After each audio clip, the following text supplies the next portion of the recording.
नमस्कार साथियों। राष्ट्रीय उपलब्धि सर्वेक्षण 2021 गणित कक्षा 8 के प्रश्न संख्या 142 पर अपन डिस्कस करेंगे। एक मॉडल का मूल्य 600 रुपये है। इसके मूल्य में 15% की वृद्धि की गई, तो अब मॉडल का कितना मूल्य चुकाना पड़ेगा। तो प्यारे बच्चों, इसमें दो तरह के सवालों को अपन समझेंगे। एक ही सवाल है, तो यहाँ पर देखो अपने को वृद्धि दी गई है, तो ऐसा ही काम इस मॉडल के मूल्य में कमी पर आधारित भी हो सकता है। जैसे मान लीजिए कि 15% की कमी हो गई, तो इन दोनों सवालों को हम समझने का प्रयास करेंगे। जब कमी होती है तो 600 रुपये में से कितने रुपए कम होंगे, और जब वृद्धि होती है तो 600 रुपये में कितने रुपए बढ़कर अपन मूल्य चुकाएंगे जब वस्तु को खरीदेंगे। तो देखिए, दोनों सवालों को हल करने के लिए अपन एक सूत्र को ध्यान में रखेंगे। जब आपको वृद्धि या कमी ज्ञात करनी हो, वृद्धि या कमी, वस्तु के मूल्य में, वस्तु के मूल्य में कमी, वृद्धि या कमी ज्ञात करनी हो, तो हम 100 में प्लस माइनस करेंगे। देखो, प्लस का जो चिन्ह है वह वृद्धि को निरूपित करेगा, और माइनस का जो चिन्ह है वह कमी को निरूपित करेगा। दोनों का मैं एक ही सूत्र बता रहा हूं यहाँ पर आपको। तो यहाँ पर अपने को वृद्धि दी गई है 15% की, तो हम प्लस का चिन्ह काम में ले लेंगे, और प्लस माइनस के बाद में अपन क्या लिखेंगे, जो वृद्धि का मान दिया गया है या कमी का मान दिया गया है। वृद्धि का दिया गया है तो प्लस का चिन्ह लगा के वृद्धि लिख देंगे, और कमी का मान दिया गया है तो माइनस का चिन्ह लगाकर कमी लिखेंगे। फिर बट्टा, देखिए इतना लिखने के बाद में ये जो वृद्धि और कमी आपको प्रतिशत में दी जाती है, तो प्रतिशत का चिन्ह अपन यहाँ लगाते हैं। इसके बजाय प्रतिशत का मतलब आप जानते हैं 1/100 होता है, इसलिए हम बट्टा में 100 डायरेक्ट लिख देते हैं प्रतिशत का चिन्ह लगाकर। अब ये जो कमी और वृद्धि हम किस पर ज्ञात करेंगे, वस्तु के मूल्य पर, जो कि आपको सवाल में दिया गया है। जैसे वस्तु या मॉडल का मूल्य जो है 600 रुपये है, तो इस 600 रुपये को हम यहाँ पर गुणा कर देंगे, यानी कि वस्तु का मूल्य अपन यहाँ पर लिखेंगे। तो देखिए, गुणा वस्तु का मूल्य। तो देखिए, सवाल एक है लेकिन दो सवाल मैंने आपको यहाँ पर समझा दिया है। याद रखना, इस सूत्र को लिख भी लेना है, साथियों में डिस्कस भी करना है, याद भी करना है, इस सवाल को हल भी करना है। प्लस का मतलब समझना है वृद्धि, माइनस का मतलब समझना है कमी। अब देखिए, सवाल को हल करते हैं अपन, कि जो मॉडल का मूल्य दिया गया है आपका 600 रुपये है। प्रश्न के अनुसार पहले तो मैं लिख दूं यहाँ पर, जो मॉडल है उसका मूल्य कितना है, 600 रुपये है, 600 रुपये दिया गया है, और उसमें वृद्धि आपको प्रतिशत में दी गई है। वृद्धि प्रतिशत में जो दी गई है आपको 15%, इसलिए मॉडल के मूल्य में वृद्धि, इसलिए ये जो एक बिंदु ऊपर और दो बिंदु नीचे होती है इसको अपन कहते हैं इसलिए, और जब दो बिंदु ऊपर और एक बिंदु नीचे होती है तो उसको कहते हैं अपन चूंकि। इसलिए मॉडल का बढ़ा हुआ मूल्य या वृद्धि हुई मूल्य बता दे कि अपन बढ़ा हुआ मूल्य, उसको ज्ञात करने के लिए अपन इस सूत्र को काम में लेंगे। तो 100, देखिए वृद्धि हो रही है तो इसलिए अपन प्लस का चिन्ह लेंगे और वृद्धि लिखेंगे, बट्टा 100 गुणा वस्तु का मूल्य, तो यहाँ पर अपन वस्तु का मूल्य लिखेंगे।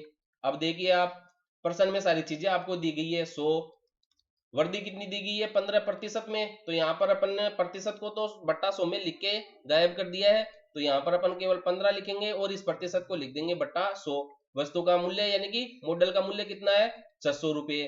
तो इस सूत्र को लगाकर आप डायरेक्ट जो वस्तु या वस्तु के मूल्य में वृद्धि होती है उसका मान प्राप्त कर सकते हैं।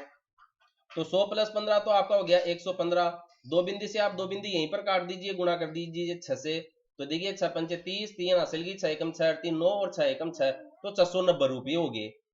तो मॉडल का बढ़ा हुआ मूल्य कितना हो गया, 690 रुपये हो गया है, जो कि आपको ऑप्शन में देखो, दूसरे ऑप्शन में दिया गया है 690 रुपये। इसका मतलब क्या हुआ कि जो मॉडल 600 रुपये का था उसके अपने को कितने रुपए चुकाने पड़ रहे हैं, 690 रुपये। तो जो 15% की वृद्धि दी गई थी वो रुपये में कितने के बराबर हो गई है, 90 रुपये के। आप 690 में से 600 रुपये कम कर दीजिए जो वास्तविक मूल्य था, क्योंकि ये तो बढ़ाकर बताया इसने 15%, तो ये 90 रुपये का अंतर आता है इसके अंदर। तो 15% कितने रुपए के बराबर हो गया है? यहाँ पर 90 रुपये के बराबर हो गया है। अब देखिए इस सवाल में अगर आपको कमी दी जाती कि मॉडल के मूल्य में कमी होती है, तो कमी के लिए अपन क्या करते हैं? 100 में से माइनस का चिन्ह लगाते हैं और यही 15% यानी कि 15 लिख के बट्टा 100 कर देते हैं और गुणा 600 लिखते हैं। माइनस का चिन्ह लगाकर इस वर्दी को हम यहाँ पर कमी के रूप में ले रहे हैं। अब मैंने दूसरा सवाल बना दिया है कि एक मॉडल का मूल्य 600 रुपये है, इसके मूल्य में 15% की कमी हो गई। ये मान लीजिए इसके मूल्य में क्या हो गई है? कमी। तो अब मॉडल का वास्तविक मूल्य कितना होगा? तो कमी के लिए आप माइनस का चिन्ह लगाएंगे और जो कमी है उसको लिखेंगे बटा 100 गुणा मॉडल का मूल्य 600। देखिए ये 100 में से 15 कम हो जाएगा तो 85 प्राप्त हो गया, बटे 2 बिंदी से तो 2 बिंदी काट दीजिए, तो यहाँ पर गुणा 6 लिख दीजिए। तो 6 पंचे 30, 8 6 48, 48 में 3 जोड़ेंगे 51, 510 रुपये। तो अब देख लीजिए ये 15 रुपये भी अब 600 में से कितना रुपये कम हुआ? ये 90 रुपये कम हुए, इसमें 90 जोड़ देते हैं तो अपने को 600 प्राप्त हो जाता है। तो अब कमी और वर्दी जो 15% की है, वर्दी भी 90 रुपये के बराबर है और कमी भी 90 रुपये के बराबर है। देखिए दोनों का मान बराबर आ रहा है। तो इसमें 2 सवाल मैंने आपको समझाए। अब इसका जो दूसरा तरीका है हल करने का वो भी मैं बता दूं। आप क्या करेंगे? 600 रुपये तो आपको मॉडल का दे रखा है और 15% आपको वृद्धि दे रखी है।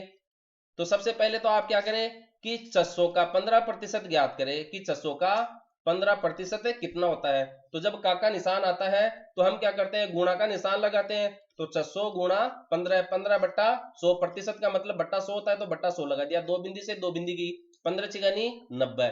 तो देखिए यहाँ पर जो 15% दिया गया है वो कितने रुपए के बराबर है? 90 रुपये के बराबर है।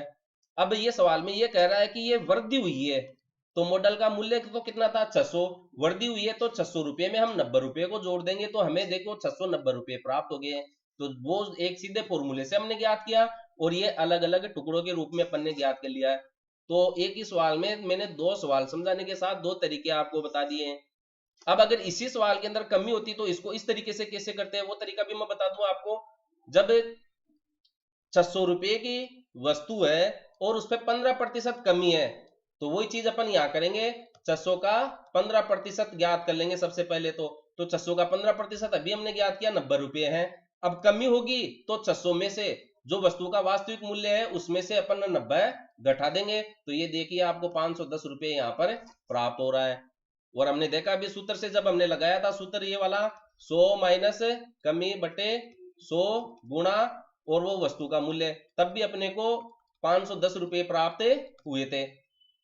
तो इस प्रकार मैंने एक सवाल में आपको 4 तरीके बताए हैं। इन चारों तरीकों को एक ही सवाल के अनुसार करें। एक बार तो वृद्धि से सूत्र लगाकर और एक बार अलग अलग उसकी वृद्धि का रुपये ज्ञात करो और मॉडल के मूल्य में जोड़ो। फिर कमी का सूत्र लगाओ और दूसरा तरीका कमी का कितने रुपए की कमी हुई फिर उसको वास्तविक मूल्य में से घटाओ तो आपको वो वस्तु 510 रुपये में बेचनी पड़ेगी। अपने दोस्तों के साथ बैठकर डिस्कस करें। Math is a game, play it with practice. अगले वीडियो में अगले सवाल के साथ उपस्थित होंगे। तब तक धन्यवाद।